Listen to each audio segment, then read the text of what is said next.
What's up, everybody? At the Creek Fest here with Bo Shaffer. How you doing? Hey, all right, doing okay, JV. What's the story with the booth here? Norml? We're Front Range Norml, which is the local affiliate of the National Organization to Reform Marijuana Laws. We're out here to change things, to make a difference. And we've got, projects in Longmont. You heard about our Longmont project. We got headlines 2 or 3 days in a row trying to reduce the fine up there. What exactly is going on in Longmont? We want to reduce the fine for simple possession for adults from $100 to $5. Oh, cool. To make it not worth anybody's while to deal with and to bring some dialogue to the situation. I mean, it should be legal. It's not a problem. People have got to stop thinking about it as a drug, a gateway drug, an evil thing, all this. It's so much less harmful than other things that are legal right now. So how do you think it got such a bad rap? Actually, we've been asked that question before, and it goes all the way back to 1937 and William Randolph Hearst. That's where it all started. And he promoted the against it so badly and got everybody to believe reefer madness over the years because he invested into paper and wood and not into hemp fiber, which was actually better, and he had to have a program against it, and he used every one of his papers against it, and that's what made people believe in reefer madness in the 30s. And it all went from there on and raised a whole generation of people that got to be lawyers and judges and legislatures that believe this, because of what William Randolph Hearst's paper told them way back when. And that's where it all started from. And then from there, there's various other philosophical reasons, keeping the Hispanics down, keeping people under control, things like that. But it all started back then with the money war. No kidding. So, how are people of Boulder taking in your space here? We're quite well received here. We signed up in 4 hours. We signed up 6 or 7 people, more than we usually get at an event all day long sometimes. We've filled up 2.5 pages of email, people wanting information about it. We've answered some very interesting questions. People come up with questions about being patients or legalization or any of this.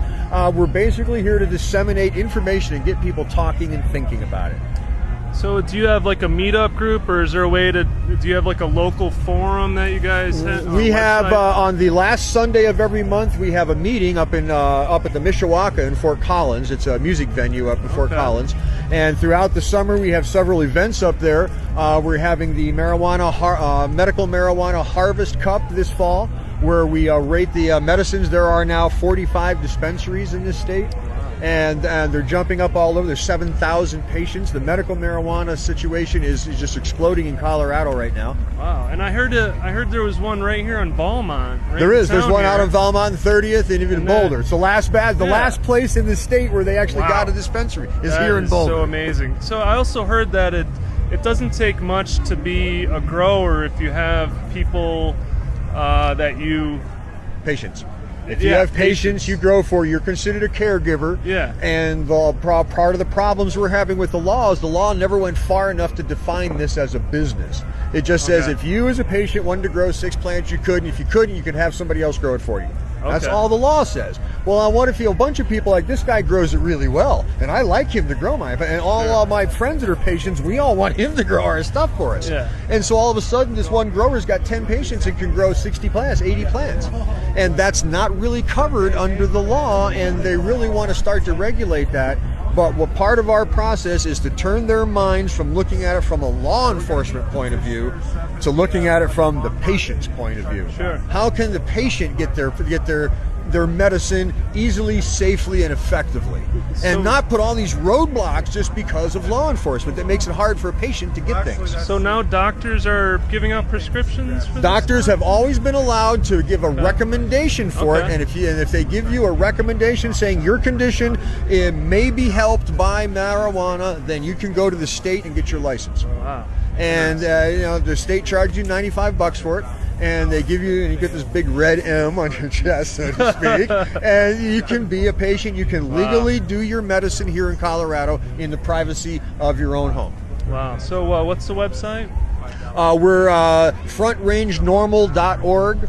Okay. And that's NORML. That's National Organization for the Reform of Marijuana Laws. FrontRangeNorml.org, and you can contact us there about the medical marijuana, about legalization, about marijuana radio, about our events, all the stuff that's going on about it.